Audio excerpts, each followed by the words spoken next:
Today, I will be speaking from my heart. Lahat ng sasabihin ko ngayon ay galing sa puso ko. Today, I will take accountability for everything.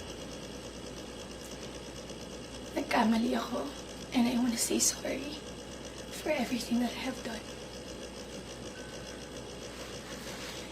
It all started last June of 2024.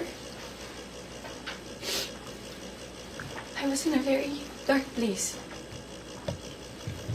I was lonely. And I was getting attention from Anthony. The kind of attention that I needed. When I sensed that there was this brewing attraction between Anthony and I, nadala ako sa emotions ko. And I knew that was wrong. I came clean right away. I told my ex everything. And I admitted things to him. And then we broke up. It wasn't easy. It was very hard for me, too. I announced the breakup. The reason why I became so emotional during the interview, because I was holding back a truth. Yun yung totoo.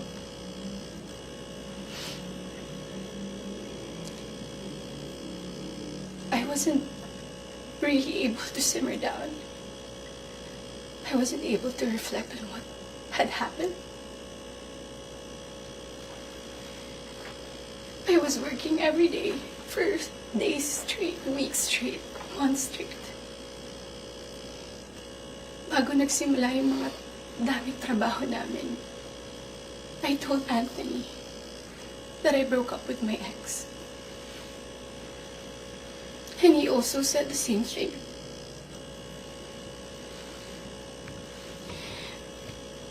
Mind you, I was in a very lonely place. I was so lonely. And I was so vulnerable at that time. Like everybody, nakaka-break lang. You would be so vulnerable.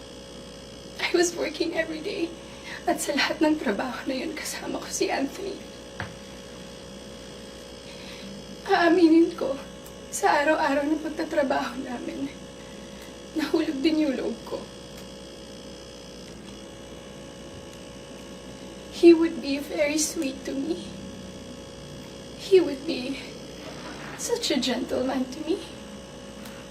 He would say things to me. He would tease me on the set in front of other people. He would tell all the people who were close to me that he was single.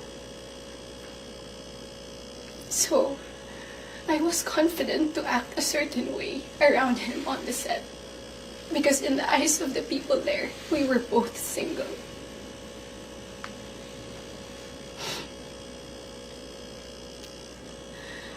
Araw-araw kami nagtatrabaho, and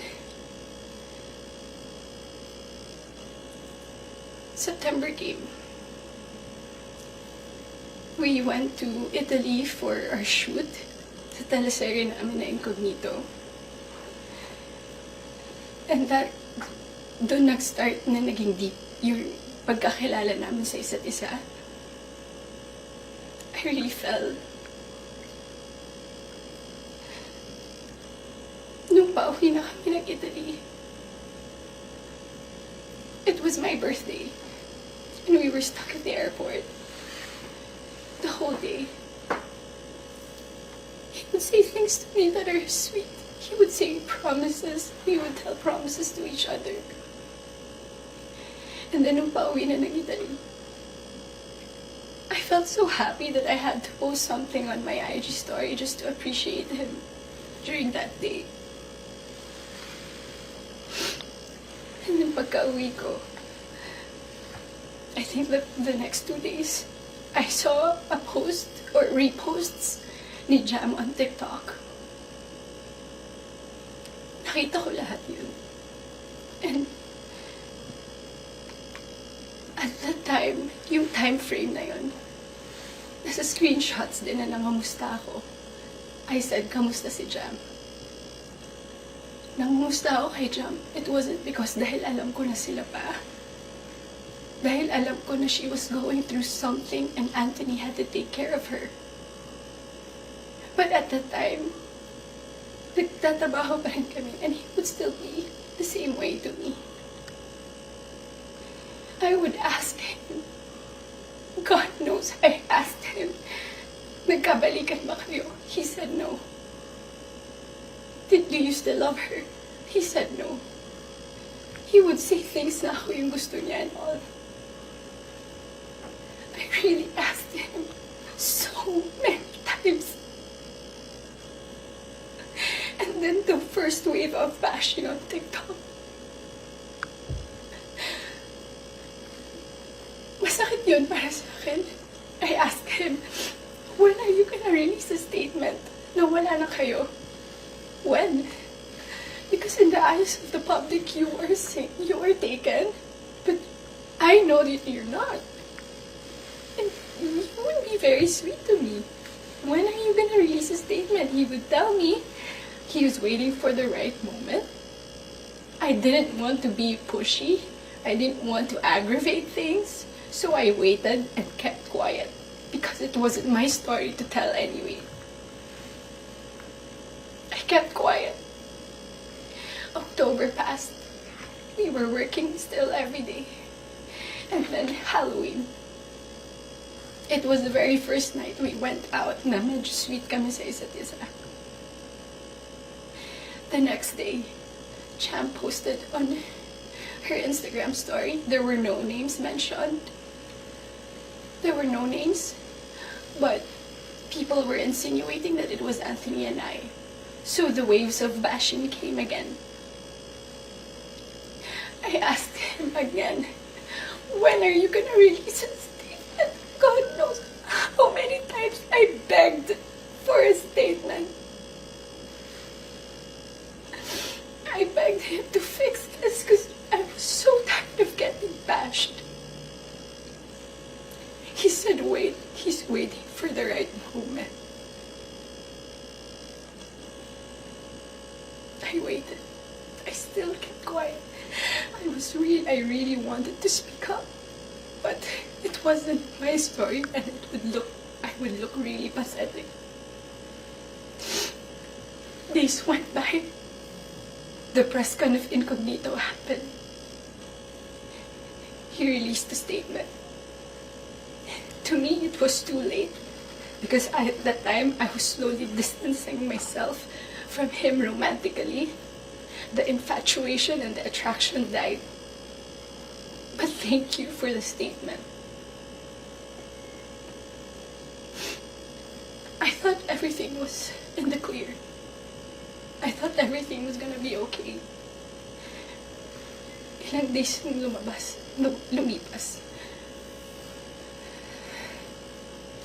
The screenshots.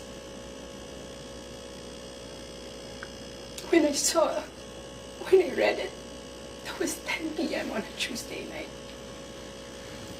When I read it, I was gutted. I was shocked. I'm truly embarrassed. Dahil nakita ng tao lahat yun without my consent. Against my will. I read the screenshots over and over and over again. Ang pinaka-na-shock ako dun, I read it. It was the perfect narrative. That there was this other woman. That there was this apologetic boyfriend. And the avoidant boyfriend towards the other woman. And the scorned woman. That's the narrative. That's her side of the story. And there's nothing wrong with that. But this is my side. This is my side. And I've been reading those screenshots. Doon ko napagtagpi-tagpi lahat. Na kaya pala hindi siya makapag-release ng statement. Dahil sila pa pala this whole entire time. I didn't know. I was in the dark. didn't know. I had no idea. God knows. Ilang beses ako nagtanong. Ilang beses ako nanghingi ng statement. Doon ko rin na-realize, bakit ganun yung reactions ni Jam. Now, I get her. I get her pain. I get her wrath. I get her anger. Kaya pala ganun. Because she was clueless about everything. I was clueless about everything. We both believed kung anong mga nasabi sa akin. Maybe iba yung sinabi sa kanya. And I can attest that iba yung sinasabi sa akin. That's my side of the story.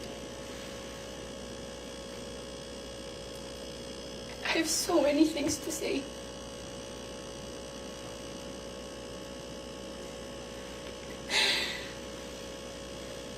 Hindi ka ako makapaniwala. Papahinga pala ako ganito sa buhay ko. So to the public, I am sorry that you got to see that very intimate side of me. Ganun talaga ako pag nagbigay ng pagmamahal. It was supposed to be private. It was supposed to be a private, intimate thing.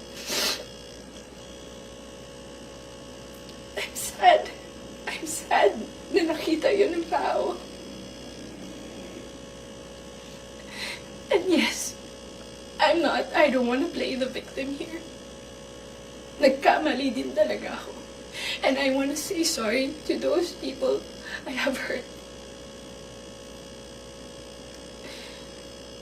I reached out to Jam last November. I did not get a reply. I think that was last November. Because I wanted to know what's up. So, I'm sorry.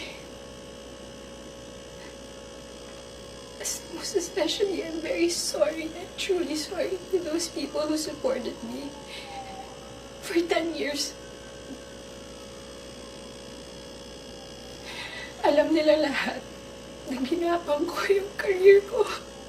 Mapunta lang sa kung saan ko gusto. Ginawa ko lahat. Pinaghirapan ko lahat sa tulong nila. Nagagawa ko yung mga gusto. I don't know where I'm gonna go. I don't know saan ako papunta. Yung dignidad ko, hindi ko na mahanap. Whenever I go out, whenever I walk, I feel like I'm a naked woman walking. Hindi ko alam anong gagawin ko. I'm so embarrassed. And I'm sorry that you get to see that.